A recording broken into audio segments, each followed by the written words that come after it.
What's up, guys and gals, and welcome back to the Nerd Castle. Today in the world of indie games, we're going to be checking out The First Men.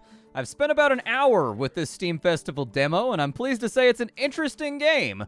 It's saddled somewhere in between like a God game, RimWorld, an RPG.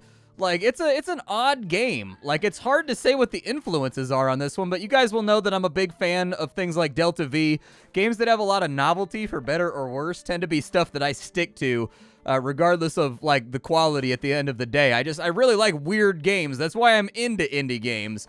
So we're going to check out TFM today. If after watching this you wanted to get the game for yourself, I got a link for you down below in the description so that you can check that on out and play the demo for yourself. It's available up until the 28th of this month in 2022. So if you come in late, like 6 months from now seeing this video, unfortunately, it's not going to be that much help. But for right now, you can play the demo. So anyways, let's dive on in and give it a look. Don't forget to check out my Discord and my Twitch stream down below in the description, just in case you wanted to talk to me live and in person, or hit me with any questions you might have. There's only one campaign available right now in this demo called Demoria, so let's go ahead and do it. Blight Prince Yardrim has sent his ill-forgotten test subjects called humans to Demoria, a pocket prison dimension that he created a long time ago. He sent them through a waygate and gave 40 years to kill a shard holder of the imprisoned dragon mother Svetlana. Shard holders are faction leaders who are scattered across Demoria, and they're performing a ritual to break her chains.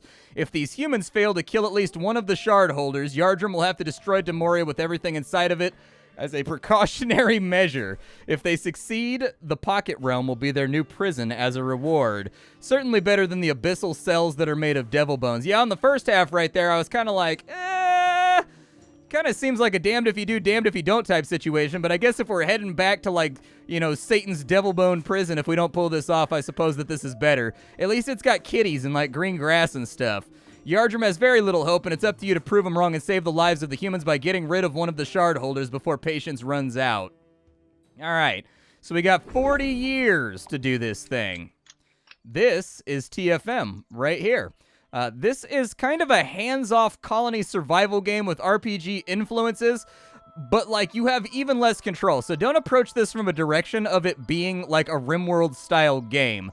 You do have colonists. They do things, but it's all automated, and they do it on their own. Really, the way that you interact with the game is by inspiring them to certain feats and certain builds and certain jobs that will change their behavior and what they focus on. Let's talk about the UI. In the top left-hand corner, this is our characters panel. What you need to know about this is that your test subjects will level up as they do activities. Things like gathering food, picking up sticks, gathering rocks. They get XP from all of it, and when they level up, you have the ability to go in, and you can click on this little meter right here to inspire them to take on a life path. They have stats. You want to pay attention to those stats when you decide what life paths people are going to travel down. So for test subject 42, he's got strong heart. You probably want him to be like a warrior or a hunter or like a physical character. For characters that have high body, you want them to be farmers. You want them to be people that are going to work the land. For people that have high mind, you're going to want them to be sort of your scientists and your crafters. For people with high spirit, you want them to be like your priests and your religious, I guess, leaders. And then for people that have a high, high self stat, this tends to be modifiers on combat and things like that, so in general, you usually want to boost this up on people that are going to be fighting, basically. Right here, this is your possessions. As your people go about their own will and they create things and you inspire them along paths, they're going to make buildings called doodads that will give them other functions and interactivities that they can do when you place them around the camp. Things like training their stats, or things like growing food, or things like places to sleep, or places to heal, so on and so forth. This is your traditions. As your people do stuff, you get tradition points. They will allow you to unlock new technologies, which will unlock new paths and things that you can inspire them to do. And then these are bragging rights right here. And for the hour or so that I played, I still hadn't gotten any bragging rights, so I don't know exactly what those do. So anyways, let's let them get to it by pressing the space bar. There is a manual with the demo that you can read through. I kind of just dove in and did my own thing and figured it out on my own. But this is a weird game. It's a little bit esoteric, so there is a learning curve here. In a minute, their work schedule is going to kick in and they'll start doing stuff. But during kind of like darker periods, they don't really do much. So as you can see, they are starting to gather mushrooms. They're picking up rocks. They're picking up sticks. They're basically getting the bare bones materials they need to go about their day-to-day living. Every now and again, one of them might go out and scout or do something. If you see a red name right here, that's somebody that's ready for an upgrade or for a life path for you to inspire them upon. So let's take a look and we'll handle that up front. So test subject 42. He's very, very good at physicality. So we can take a choice right here. You get to pick in between these paths, which are directly linked. One thing I do like about the UI, the UI is a little bit muddy. It is a little bit busy. It is a little bit hard to get a handle on. So I do recommend that when the game comes out that they have like a very real tutorial that you can play through and get hands-on with it. But anyways, a brief exploration. Basically, you've got life paths that are linked to each of the stats that they have. And you can click on these little gems to get access to those. And then there's a wild card one, which just has something random inside of it. These will give people personal traits. They will give people ideas. They will give people inspirations. It's up to you to pick and choose. Since he's a physical character, I'm going to go ahead and get him a training dummy, I think. So that he's going to be inspired to invent the idea of a training dummy so that he can work on his physicality and become like a super warrior, basically. Test subject 13. Test subject 13 is, let's see here. Test subject 13 is pretty good at spirituality, but actually is our only character that has a really good mind stat. So I'm going to have this person invent scavenging mounds. That sounds good.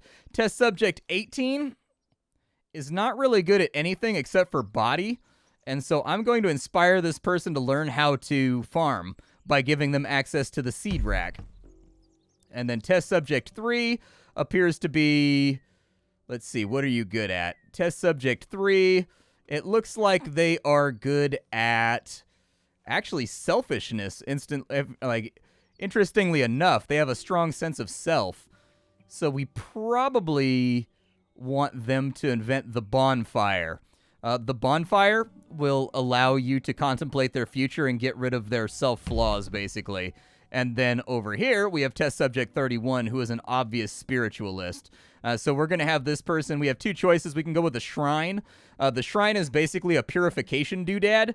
The lore master will pray in front of the shrine once he has the requisite perk to be like a priest. And when it fills up its charges on the shrine, he will create an item that allows you to purge a negative effect or a negative trait off a person. The other option is the lore keeping rock. With this and the subsequent level up, he will become a lore keeper, and he will pray by the lore stone, and he will write basically the history of our people, and that will generate a thing called a quest stone. You can give a quest stone to an adventurer, and it'll give them a task to go do.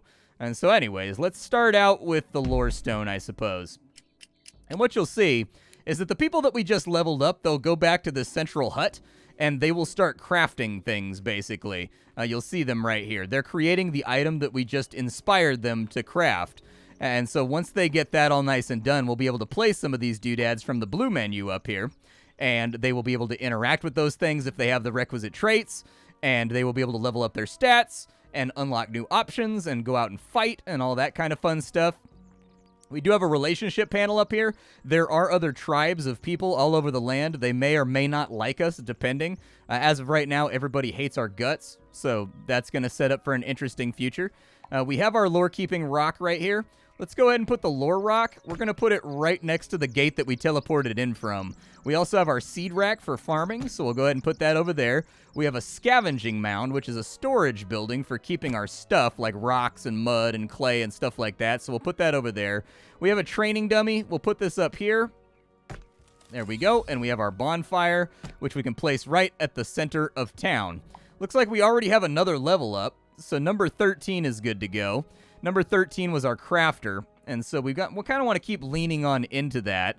We can invent shelters, or we can invent firewood, or we can invent roads. Let's go ahead and get firewood, I guess, since that's a prerequisite for cooking. Test subject 18 is ready to go as well. Test subject 18 was our body person, our farmer. So we probably want to invent, we can have this person become a gatherer. So this person now prioritizes going out and finding food. And as I understand humanity, we all communally enjoy food. Every single one of us will do that multiple times a day. And so, oh, there's a mud bug up there. I used to go fishing for mud bugs when I was a kid. We used to have a good crawdad fry every now and again. What is test subject 3 doing over here? He's just scouting? Okay, so he's just, like, clearing out areas of fog of war, basically. We've got some moo cows down here that are doing their thing. All right. What's everybody else doing right now? 42, our warrior, he is also leveled up again. I would suggest that maybe we get him equipped with a weapon, possibly. Or we can have him be an adventurer. Let's get him a weapon first. That sounds good. 31, our spiritualist, has also leveled up again. So we can actually have this guy become a lore keeper so that he can start working on the lore keeper's rock. And there's cool little graphical additions. Like, you see this rock right here? It's got nothing on it. As he fills the lore rock up with points, it'll get like scribbles and runes and things on it that change color. And so there are little immersion kind of gathering ideas inside of this game when it comes to the things that can be interacted with that give you sort of a visual idea of the progress that has really been racked up on the part of that thing. He's gathering rocks, and when he gets done with that, he'll probably be able to come back and get a little bit stronger. We don't have enough traditions right now to unlock a new technology, but we do have mushrooms, and we do have a club. And so we wanted the club to go to... Who was our warrior? Hold on, I don't want to give that to anybody. Our warrior was 42. All right. There we go. Give that to 42. Now, 42 is not going to equip this thing. He's just going to carry it around with him. And so we need to find 42, and we need to actually command 42 to have the club. So 42, there you are. You basically right-click on this, and you bind it to the character, and now he's got a big old beat stick that he'll walk around with. And once we get the training dummy built, he will actually go and he will train, and he will raise up his physical stat so that he becomes stronger. Test Subject 3 has a level up, so Test Subject 3 was our... self character. We'll check the self tree and see if there's anything in there, but there's not, and so we may take a wild card right here.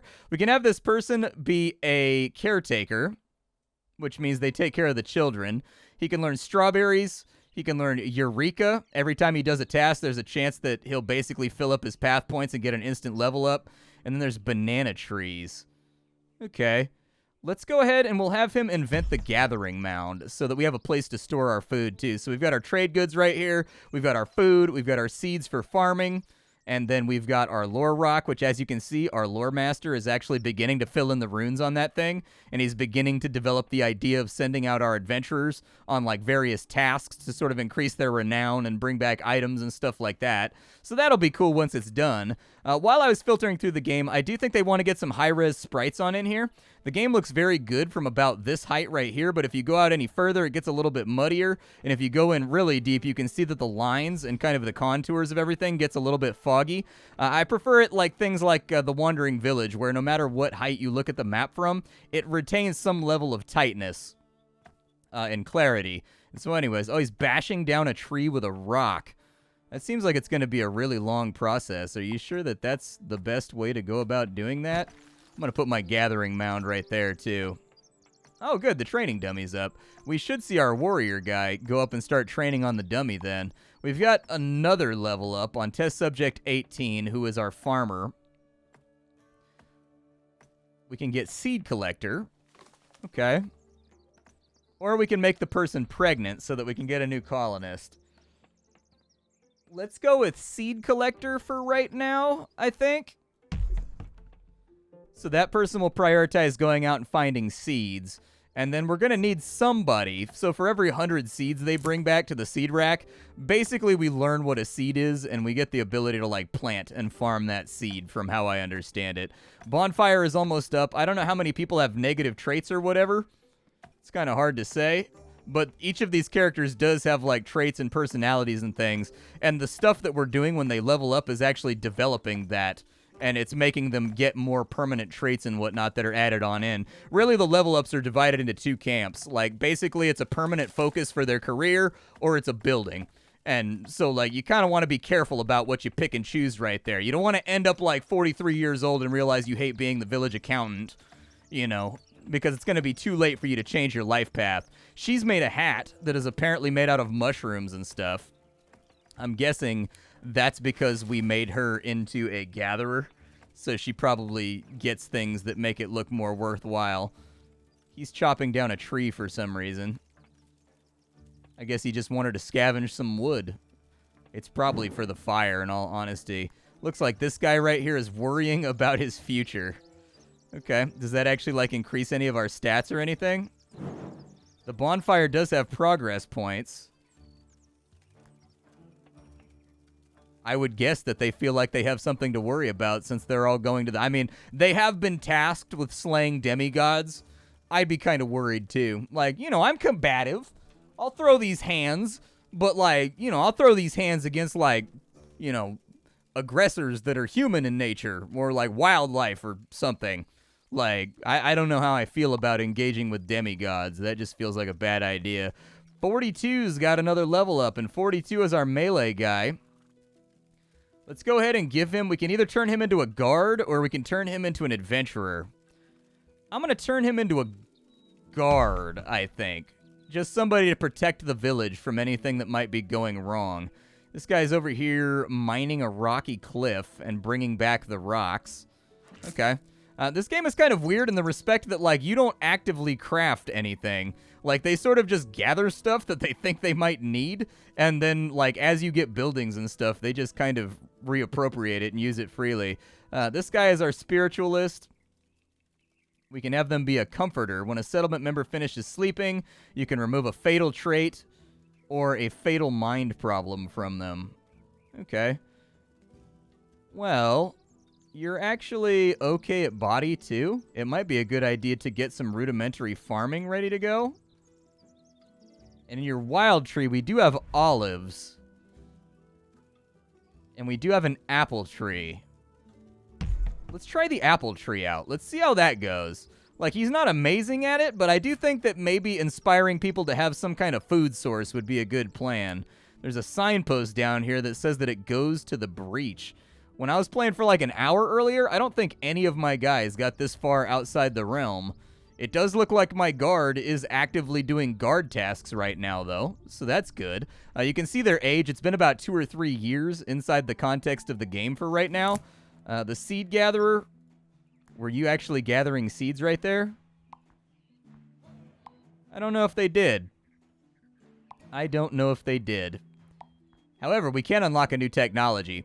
So I do think that these icons could be a little bit bigger, a little bit larger. I do think that actually swapping this menu to be full screen and allowing the icons to be larger would be a really, really good idea. One of the things I've noticed as I'm playing this demo is that a lot of the text and a lot of icons are very, very small. And so for just accessibility reasons, it's a good idea to upscale those a little bit. But the basic way that this works, these are the technologies we have.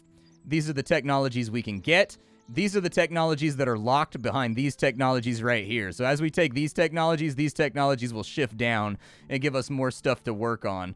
For right now, we can learn to do cooking. I think that's probably a really good idea. So I'm just going to take that carte blanche right now and not even look at the other stuff. But there are other things in there like crafting tables, hunting, trapping, domestication, all of that kind of stuff that you can play around with. Test Subject 3 has a level up ready to rock. Test Subject 3 was focused on self and has 2 options. You can be a condemner. You can invent the condemning stick. So apparently you can get rid of quirks if you have the condemning stick. It's like I beat you with a stick until your behavior improves. I respect that. The other option is we could inspire them to make a cooking station. Let's do the cooking station. That feels a lot more...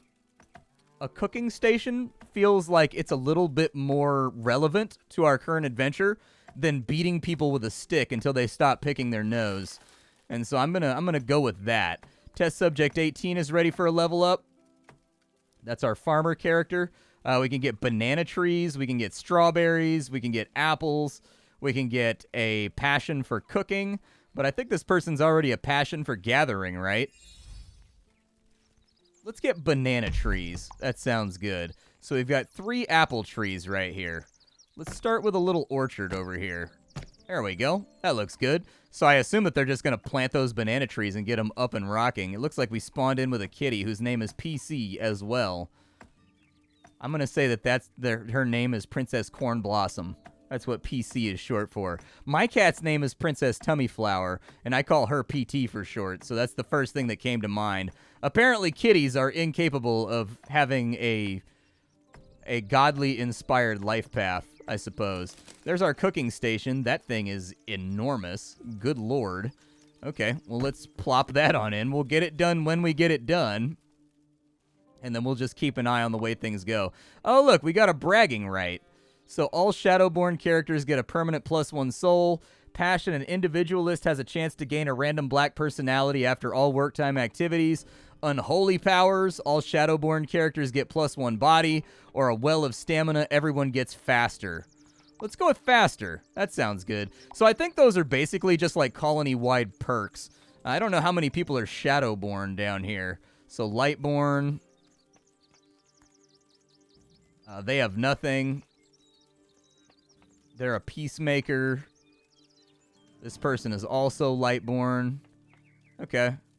So yeah, we want to focus on Lightborn perks if we're going to take anything that really makes them better. But as you can see, everybody's moving a lot faster now because we upgraded their stride stat. I think stride stat is directly linked to their body stat as well. So some people are going to benefit more from it. They do have tooltips in here. On your first play of the demo, I promise you're going to have to look at the manual, and you're also going to have to go through all the tooltips and everything to really figure out what stuff does.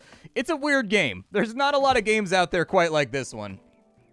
So it looks like our apple trees are planted, and then we've got 4 banana trees. I will put in some nanner trees. Why not? Let's nanner tree it on up. Let's get the basic hallmarks of civilization over here, like, you know, a renewable food supply, lots and lots of wood, things like that. We probably want to learn to be lumberjacks, too. That might make this go a little bit quicker. How are we doing on the old lore-keeping rock over here? So this guy is crafting our first quest stone. I don't know if I have anybody that I can send on a quest, but we have a quest stone now, so there you go. Consume to obtain quests from your character paths. Nice. I don't know exactly how we use that, but we'll give it a go. So this guy's a guard, and he's an adventurer. So he's just hanging out by the entrance to our civilization over here, making sure that nobody flows in from Driftvale Forest. Because you know how those guys be from Driftvale Forest, okay? Those guys, we don't trust those Driftvalers, okay? They're always getting up to no good. Test Subject 31 is ready to rock. That's our Spiritualist. We can get a quest board. Yeah, let's do the quest board. Why not? That allows us to put our quest stones to good use so that people can go out and find new equipment and things of that nature. So I'm not against it. I think it'll work out. We have no level ups. Nothing really pressing is happening right now, so I'm just going to let it run for a minute until something good happens. Apparently a new guy just joined our settlement. His name is Kermit. Hello. Like he's going to do like the Kermit the Frog here. Like he's going to do like the Kermit the Frog thing.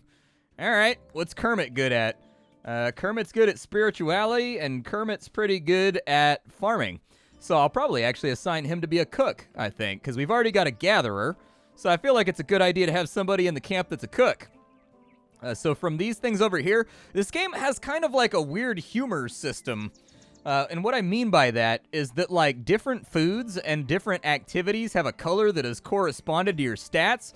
And so, like, if you eat a lot of apples, you gain XP and body. Like, if you eat a lot of bananas, I think you get something else. You get blue.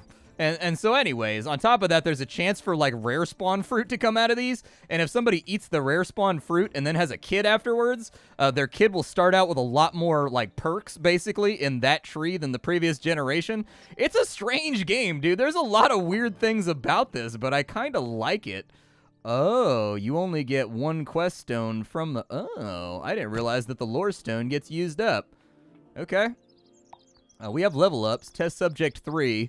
who is our selfish guy, can be the condemner, or we can have them maybe invent something else. We can do shelters. I do like the idea of a shelter. What do we have in our wild card? This guy can be emotional. which gives him some extra heart. Okay. Fair enough. Let's beat people with sticks. If we're not gonna go for the fun option, then, like, what's the point of playing video games, man? Like, let's beat people with a stick of condescension. These guys don't even have names. Like, I suppose that meeting somebody named Kermit is probably a surprise to them because they're all just, like, test subject number. Huh. It's a really impersonal way for a god to run sort of their civilization, but I guess maybe that's the hallmark of our impersonal deity. We do have our warrior ready to level up again. It looks like he did some training because he's gotten stronger. What can he do? So brave. Whenever this character finishes a red work time activity, there's a chance to get influence and perk points. Envious. When they finish a red path, they gain 2 path points. Okay. Yeah, let's make them brave. I mean, I feel like bravery is definitely a good attribute to cultivate in someone that's supposed to be a warrior, like a protective force that's looking out for the entire colony. And he does this guard task, like, all day, every day. And so every time he concludes a guard patrol, he's got a chance to get some free stuff.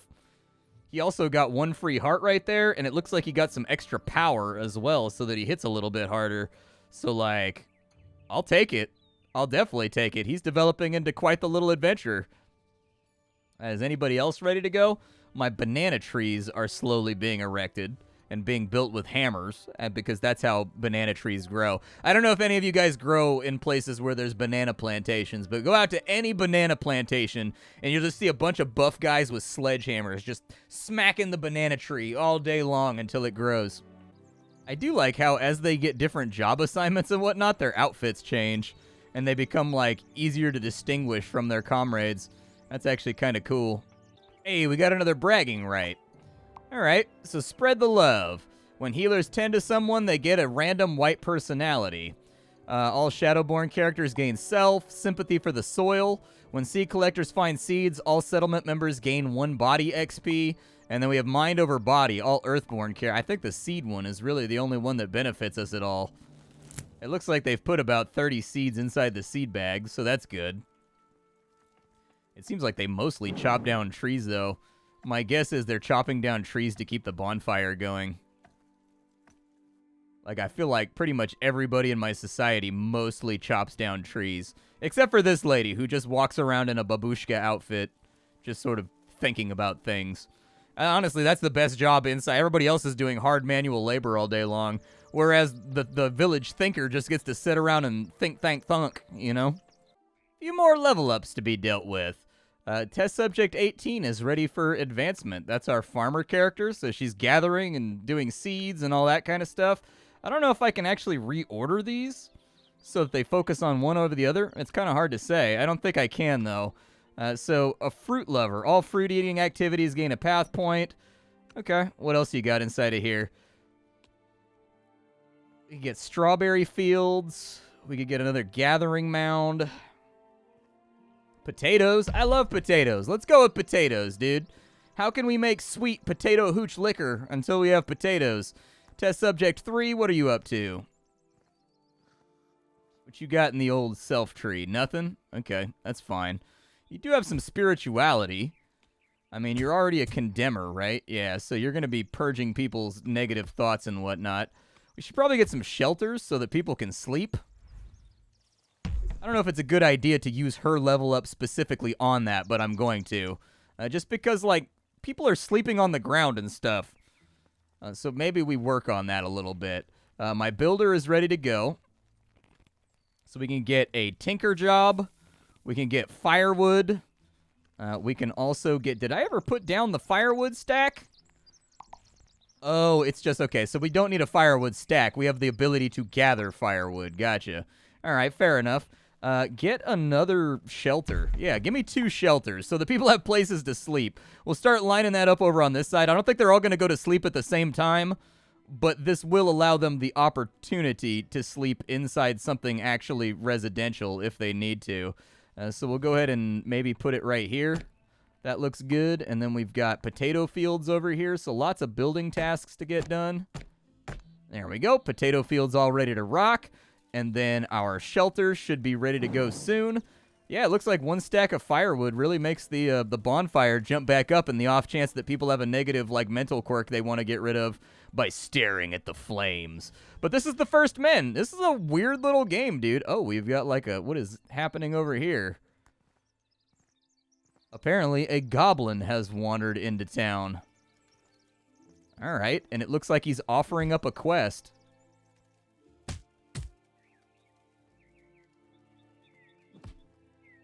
Sounds cool to me. I mean, we do have one beefy boy over here who has, like, a lot of cool things that he's able to do. And since he has the adventurer tag, my guess is he may come down here and actually take that adventure. I don't know. But either way, this is the first men. Kind of a hands-off sort of colony builder. I don't know exactly how I feel about it, but it is unique and it is weird, and that makes me like it. Check it on out. You can play the demo for yourself. I get the feeling some people are going to think it's a little bit too much hands-off, but honestly, I feel like there's enough things popping every now and again that you're supposed to, like, interact with to determine, like, what people want to do and what they want to take care of. Apple for a dagger. Your neighbor, Carnip, he wants a shiny green apple for a feast. Okay. Our apple trees haven't grown yet, but that's a rare item that comes off of apple trees, so there's a possibility we might get one. Interesting. All right, well, this is the first men. Leave a like on the video if you enjoyed it. I had fun playing it here today. I'm looking forward to seeing what they do with it as it develops. But the demo is solid. I've had no crashes, no bugs, or anything else. I like the graphics. Some people may find that the game is a little bit too hands-off, but that's like God games in general. I sort of like what they're playing around with. There's a lot of interesting ideas in this one. That, like, kind of make you think. Like, when I first started playing this, I expected it to sort of be like RimWorld and be firmly underneath RimWorld's skirt. And what I found is that it surprised me, and it is very much not that. The first men. I'll see y'all later. Thank you for stopping on in. My name is Splattercat. I sift through the pile to find what's worthwhile in the world of indie games every single day so you don't have to. I'll be back tomorrow with another Steam Festival demo, but up until then, it's time for me to go. Bye-bye, everybody. I'll see you next time.